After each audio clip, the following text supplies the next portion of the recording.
பரிசுத்த வேதாகமம் பழைய ஏற்பாடு சங்கீதம் 41 அதிகாரம். சிறுமைப்பட்டவன் மேல் சிந்தையுள்ளவன் பாக்கியவான். தீங்கு நாளில் கர்த்தர் அவனை விடுவிப்பார். கர்த்தர் அவனை பாதுகாத்து அவனை உயிரோடே வைப்பார். பூமியில் அவன் பாக்கியவானாயிருப்பான். அவன் சத்துருக்களின் இஷ்டத்திற்கு நீர் அவனை ஒப்புக்கொடீர். படுக்கையின் மேல் வியாதியாய் கிடக்கிற அவனை கர்த்தர் தாங்குவார். அவனுடைய வியாதியிலே அவன் படுக்கை முழுவதையும் மாற்றி போடுவார். கர்த்தாவே, என் மேல் இரக்கமாயிரும். உமக்கு விரோதமாய் பாவம் செய்தேன், என் ஆத்துமாவை குணமாக்கும் என்று நான் சொன்னேன்.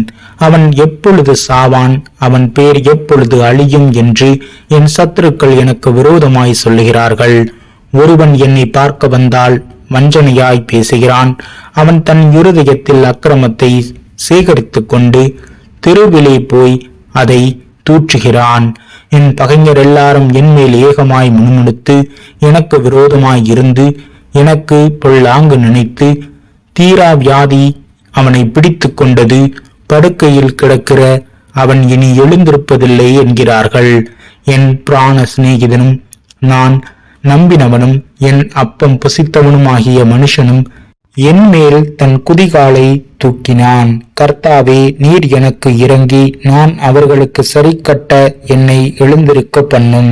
என் சத்துரு என் மேல் ஜெயம் கொள்ளாததினால் நீர் என் மேல் பிரியமாயிருக்கிறீர் என்று அறிவேன். நீர் என் உத்தமத்திலே என்னை தாங்கி என்றென்றைக்கும் உம்முடைய சமூகத்தில் என்னை நிலைநிறுத்துவீர். இஸ்ரவேலின் தேவனாகிய கர்த்தர் அநாதியாய் என்றென்றைக்கும் உள்ள சதா காலங்களிலும் ஸ்தோத்தரிக்கப்படத்தக்கவர்.